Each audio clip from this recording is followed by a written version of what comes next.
Rapaziada, a mídia rasga elogios ao Flamengo e diz: é o time a ser batido no Brasil. Se liga só no que eles falaram.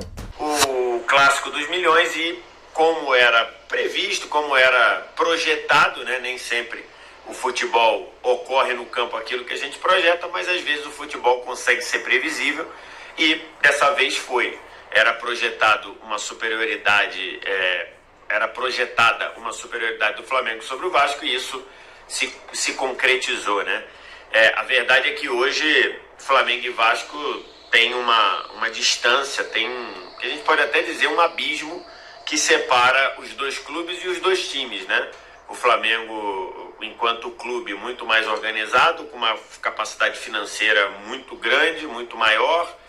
Mesmo o Vasco tendo virado uma SAF, a gente sabe os problemas que a SAF do Vasco, que a 777, né? A empresa escolhida do Vasco, pelo Vasco para comandar a sua SAF, tem esses problemas que a gente já sabe aí. Então, tem toda uma diferença gigante entre Flamengo e Vasco no sentido organizacional e essa diferença se aplica também nos elencos, né? Se você olhar as substituições de hoje, o Felipe Luiz trouxe do banco Léo Ortiz, Luiz Araújo, Alan e Everton Cebolinha, que fez o segundo gol, um belo gol inclusive.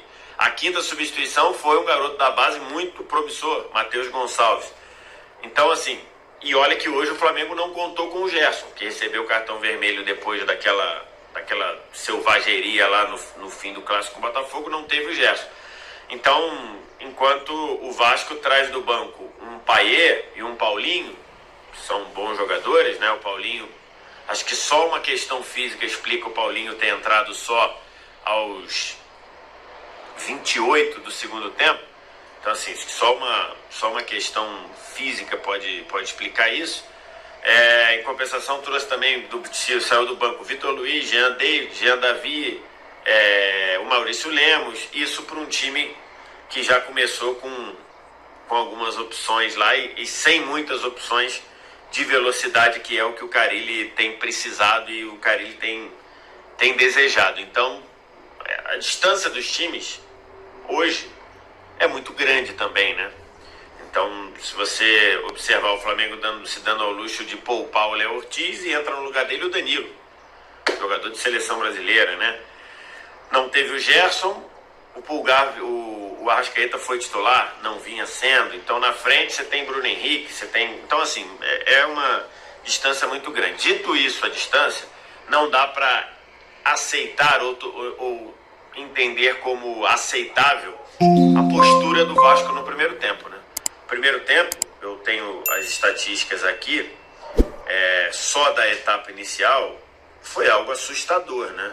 Se a gente observar tudo o que aconteceu no primeiro tempo, porque o Vasco deu uma finalização no primeiro tempo inteiro e também um chute da entrada da área longe, sem perigo. Então assim, muito, muito, muito pobre e muito, muito, muito passiva a postura do Vasco na etapa inicial. Era um Vasco que raramente ficava com a bola, não conseguia sair jogando, a marcação alta do Flamengo encaixada, aí o Flamengo tinha que quebrar o Vasco tinha que quebrar chutão do Léo Jardim, raramente essa quebrada chegava no Verratti, inclusive Léo Jardim e Verratti chegaram a discutir sobre essa bola longa no primeiro tempo ainda, e aí ficou um famoso bate e volta. O Vasco rifava a bola, o Flamengo recuperava, ganhava a segunda bola, saía para jogar. O Vasco rifava a bola, ganhava a segunda bola, saía para jogar o Flamengo. Então assim, foi um amasso. Logo no começo do jogo, logo com 2 minutos, teve uma jogada do Michael pela esquerda, depois teve uma finalização da Arrascaeta, depois teve uma finalização do Bruno Henrique pro alto, depois teve o lance do pênalti, que o Bruno Henrique bateu, né? O pênalti aos 30 minutos. Uma jogada pelo lado direito com o Wesley, com o Pulgar, com o Gonzalo Plata. O Plata entrou na área, tomou um totó por baixo, pênalti, nenhum questionamento do pênalti, ninguém do Vasco reclamou. O Bruno Henrique bateu, fez 1-0. Logo depois, numa outra jogada de recuperação de bola, um passe mais vertical se eu não me engano, do Arrascaeta. Achou o Varela livre, ganhando o terreno pela esquerda. Ele cruzou, o Léo Jardim tirou mal. O Plata mandou a bola para a rede, o gol foi marcado no campo, depois o VAR rapidamente verificou que o Varela estava avançado, o gol foi anulado. Então, assim, terminou 1-0 o primeiro tempo, mas era uma superioridade incrível do Vasco. O Vasco do Flamengo sobre o Vasco completamente despassado. Rapaziada, olha só. Isso é começo de temporada. O Flamengo já tá amassando. Logicamente que no Carioca o nível é bem abaixo que tá o Flamengo. Só que o que a gente está vendo também nos outros estaduais não tá muito diferente aqui do Carioca. Os times estão abaixo também. Então, assim, é começo de temporada. O Flamengo já tá jogando desse jeito. Imagina do meio pro fim da temporada. O que nos alegra muito, porque é promissor. É promissor esse ano do Flamengo. Carioca num jogo daqueles razoavelmente previsíveis, mas com alguns momentos ali de imprevisibilidade do fator clássico que o Vasco tentou impor, principalmente na primeira metade do segundo tempo. Cara, o desnível dos dois times é um negócio muito forte. Então, fazer uma análise baseada em Flamengo e Vasco, você tenta já jogar a coisa para uma certa igualdade, pelos dois times, pelo tamanho dos dois clubes, pelo clássico, mas não é um cenário de igualdade, passa muito longe disso. O Vasco hoje, ele amarga seguramente a situação mais difícil do futebol do Rio de Janeiro, financeiramente, você tem uma quebra de clube e tal. Não dá para você olhar para um time do Flamengo que contrata ali, que tem um Cebolinha no banco, que é um negócio, né? É uma loucura. E aí você olha para o Vasco e fala, se o Cebolinha jogasse no Vasco, ele seria Deus, por exemplo, né? Ele é reserva do Flamengo. Então essa é uma das coisas que você consegue bater o olho e falar, cara, a discrepância é muito grande. Claro que, taticamente, você também tem no Flamengo uma coisa que o Vasco tem dificuldade de ter, que é confiança e iniciativa. E a única coisa que mudou, além de um detalhe, um ajuste ou outro taticamente no segundo tempo, para que o Vasco tivesse tocado bola, ido para cima do Flamengo como um time que condiz com a sua camisa, com o seu tamanho, foi exatamente isso, uma mudança de uma posturazinha, de uma confiança, de falar, cara, nós estamos perdendo, não vai mudar porra nenhuma, vai perder de 3, não muda merda nenhuma, vamos jogar, porra. E aí o Vasco consegue alguma coisinha, dar um susto um pouco no Flamengo, porque o jogo estava muito nas mãos do Flamengo. O Flamengo tocava a bola do jeito que ele queria, avançava pelos dois lados e tal. Não criava oportunidade de gol uma atrás da outra, é bem verdade. É uma característica do time do Carille se defender bem. Mas o time do Flamengo era extremamente superior. E o Vasco segue com os mesmos problemas que ele tinha nos últimos meses, para não falar até mais de um ano.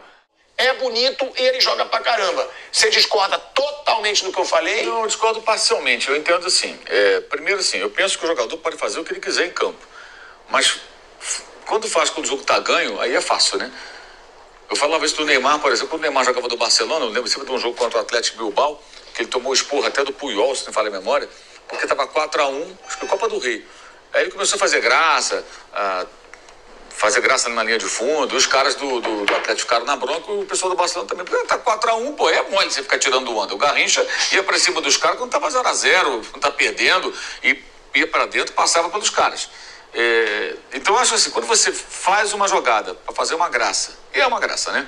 Você poderia dar o passo de outra forma, você faz isso quando já tá 2-0, acabando o jogo, e os caras perdendo de novo o Flamengo, é claro que você tá, de certa forma, dando uma alfinetada. Eu acho assim, faz quando tá 0-0, faz quando tá perdendo, aí você faz. Quando tá ganhando assim é mole, pô, o adversário já tá nervoso, todo mundo de cabeça quente, perdendo mais um jogo, uma atuação muito ruim, né? Aí tem essa reação. Se fosse agora todo mundo calmo, talvez até o próprio jogador do Vasco, cara, não faria isso. Mas na hora ali o cara ficou nervoso, tudo, acho que... Enfim, eu entendo o Felipe Luiz, que ele não pode publicamente estimular isso, senão amanhã o moleque vai fazer de novo.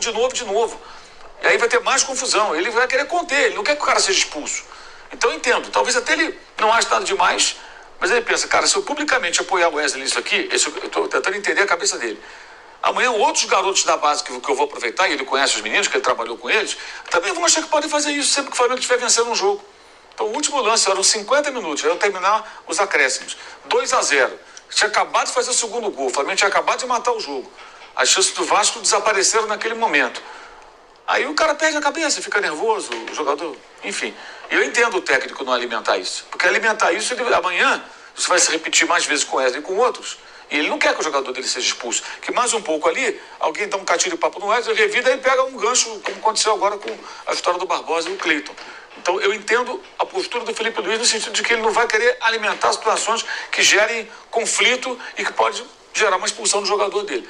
Agora, eu acho que quem faz isso nos 2-0 tem que fazer quando tá 0-0. E o Wesley faz, você não acha? Então faz quando tá 0-0. Rapaziada, concorda com o Mauro? Eu concordo parcialmente. Eu acho que a provocação é do jogo e seja 0-0, o time tá ganhando de muito, não faz diferença. Se o cara provocar, pra mim, tá sendo do jogo. Agora, se quem tá sendo provocado ir pra cima, aí, meu irmão, eu não posso fazer nada. Se eu tivesse lá jogando e recebesse esse empurrão aí que o Wesley recebeu, eu saía de perto como ele fez e deixava quieto ali a história. Agora, a provocação, eu continuo com a minha opinião.